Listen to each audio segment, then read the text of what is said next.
So we're developing a series of actions in this exercise so that we can get a sense of feeling of control in the bind, where it changes and how to move and when to move. That feeling of when you move in the bind. The Italians talk in terms of tempi and talk in terms of mezzo tempo in the middle of somebody's time. The Germans talk in terms of fühlen or feeling in that Indes or in-between moment in the bind. The idea is the same. So, the exercise develops this way. What I would like to do is simply strike and go home, so I'm going to do that. I'm striking a little offline because she's lying in a guard in the middle. I'm following through on my action because I want a committed strike. She's going to go ahead and defend against that, delivering that thrust in. So she's buried in a high guard and fenestrate in this case. My response to that can only happen once she's done it. And I parry up in frontale. She has a response to that as well, which is to change her blade relationship to me, get under strong and thrust through. I have a response that I can make to that, which is to pick it up and deliver my own thrust as well. Now, some details.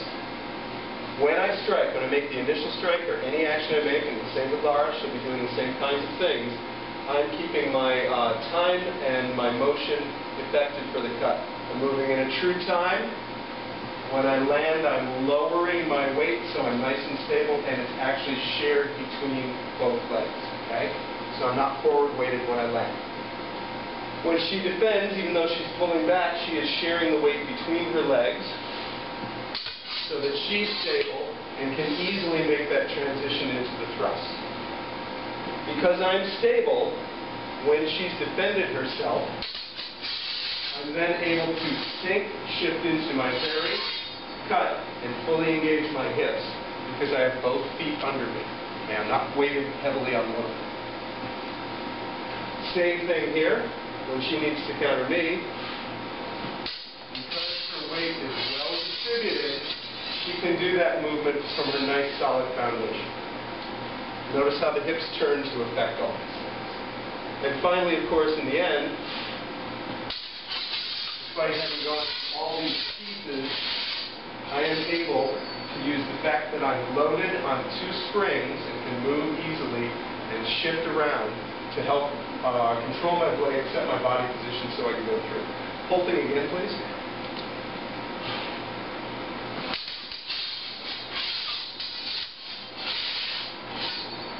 Again.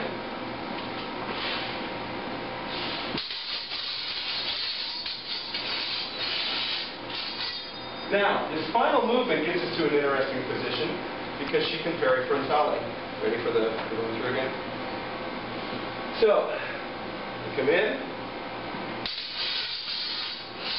cut, she parries frontale, she cuts, thrust, she picks it up, I parry frontale, cut, pick it up, go ahead and make the thrust through. There we go. Need that energy.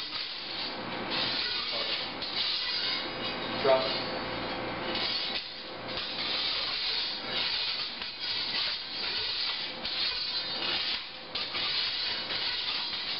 Now we're trying to keep up in all of our actions, cutting and thrusting to target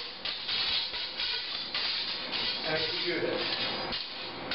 And there's a point at which somebody can get hit, okay? Because there's intent. Okay, go ahead and keep it going for a second. Now, trading it back and forth like that is in some ways an academic exercise, but that's okay because we're studying. So we get to do academic exercises.